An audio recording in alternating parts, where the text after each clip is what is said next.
perkenalkan nama saya Chelsea Quentin dari jurusan Fashion Design dan Tekstil dengan NRP H14250068. Dalam video ini kami akan mewawancarai narasumber tentang penggunaan bahasa Indonesia di dalam kehidupan sehari-hari.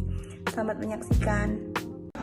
Halo semuanya, perkenalkan nama saya Gabriela Stefani, NRP H14250004 sebagai perwakilan kelompok dari Chelsea dan juga Marolin.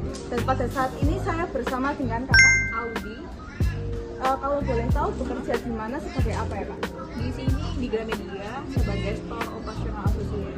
Nah, kemudian pertanyaan yang pertama, apakah kakak sehari-hari menggunakan bahasa Indonesia? Of course ya, soalnya bahasa Indonesia itu Kemudian, menurut kakak seberapa penting penggunaan bahasa Indonesia dan apa fungsinya dalam kehidupan sehari-hari?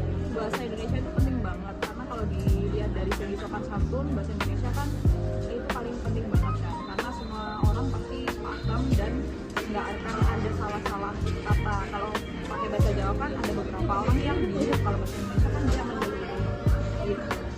Kemudian, apakah kakak dapat berbahasa asing? Iya bisa beberapa bahasa. Bahasa apa yang lebih sering kakak gunakan? Bahasa Indonesia atau bahasa asing? Kalau sehari-hari pasti bahasa Indonesia. Kalau bahasa asing itu di momen-momen tertentu. Kalau ada turis yang datang ke sini, baru kita pakai bahasa Inggris atau dengan. Tapi lebih sering pakai bahasa Indonesia. Sering pakai bahasa Inggris. Kemudian, menurut kakak, apakah generasi muda sudah mencintai bahasa Indonesia? 50-50 ya, karena tergantung juga. Tergantung lokasinya juga. Ada beberapa orang yang memang suka bahasa Indonesia, tapi kalau dia di kota-kota kecil itu masih pakai bahasa daerah kayak gitu. Kemudian bagaimana caranya agar kita dapat mencintai bahasa Indonesia? Dari kecil harusnya sudah diajarkan, dan itu pastinya ya diajarkan. Bahasa Indonesia itu penting karena bahasanya itu konkret, terus mudah dipahami sama semua orang. Jadi at least orang tua pun dari kecil pasti ngajarinnya pakai bahasa Indonesia yang konkret. Kemudian menurut kakak, apakah langkah sederhana yang dilakukan untuk melestarikan bahasa Indonesia?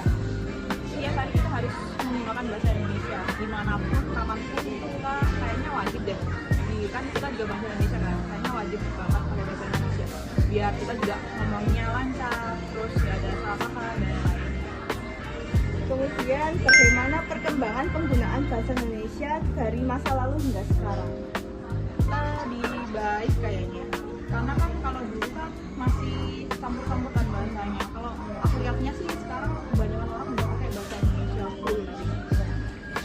Yang terakhir, bagaimana peran bahasa Indonesia dalam menyatukan masyarakat di berbagai daerah? Nah ini kan kayak aku jawab tadi, bahasa Indonesia kan dia bahasanya mudah dipahami. At least di Indonesia pasti semua orang bisa berbahasa Indonesia. Nah pasti kalau diajak ngomong antar daerah pun pasti mereka sudah tahu bahasa apa artinya itu apa. Makasih ya Kak. Sekian video wawancara yang dapat kami berikan. Melalui video ini, kami berharap kami dapat meningkatkan kesadaran masyarakat akan seberapa pentingnya bahasa Indonesia dalam kehidupan sehari-hari, khususnya dalam dunia kerja, serta meningkatkan rasa cinta masyarakat terhadap bahasa Indonesia dan melestarikan bahasa Indonesia. Sekian dari video kami, terima kasih.